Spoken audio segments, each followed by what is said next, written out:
will now have the Dharma message given by Reverend Ron.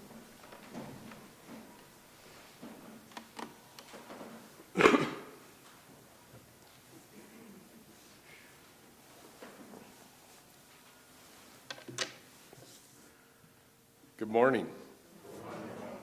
As most of you already know, Reverend Todd Suchia is on temporary medical leave due to hip and back issues.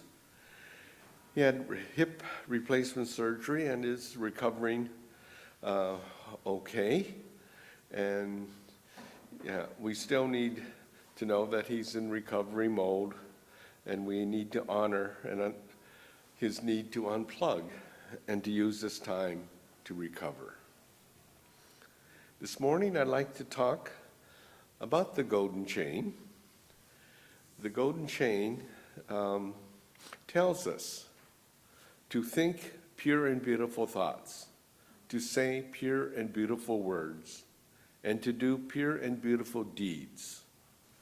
These are wonderful words, and it's a reminder of how we think, what we say, and how we act. And this is really our karma. In the way I look at karma, there are two kinds of karma. One is passive and the other is active. Our passive karma is the karma we're born with. We inherit most of it from our parents.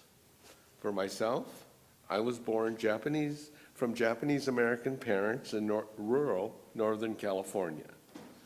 I was destined to have black hair at one time, brown eyes, and I would not get taller than 5'6", which made my dream of dunking a basketball impossible. And I guess I have to blame my parents. But we all have to accept the limitations from our passive karma. But however, there is also what I call active karma. And the active karma is something that we can do something about. It is what I think, what I say, and what I do. These are things that can be controlled by me. And I have a responsibility. The responsibility for what I think, say, and do. And we all know that it starts with what I think. My brain has a thought, and then I say something. My brain thinks something, and then I do something. So it all starts from our thoughts. So we have to know what we and how we think. And how we act. Maybe as growing up as adults or even as children now, we all happen to know someone who was mean and a bully. If you were a bully, you want to hurt and control others. I guess if you were female, they don't call you a bully, but then you're what they call, mean girls. Mean girl, yeah. And this person also wants to hurt and control others. But we don't want to be bullies, nor mean girls. And because we all know what it's like to be a victim of a bully or a mean girl. I think we all have been victims, and it's not a good feeling. So the golden chain reminds us to be kind and respectful. Perhaps we all want to help others and to share. And we remember the first part of the golden chain. I will be kind and gentle to all living things and protect those who are weaker than myself. And today, we are reminded of that sometimes when we look around. We see immigrant children afraid to go to school. Afraid even to go to school because they're afraid of being rounded up and deported. Or maybe going home and their parents are not there. So that is a fear that they have. So regardless of how or why the parents are in this country, the children, it is the children that seem to have to be afraid and have to suffer, but they do.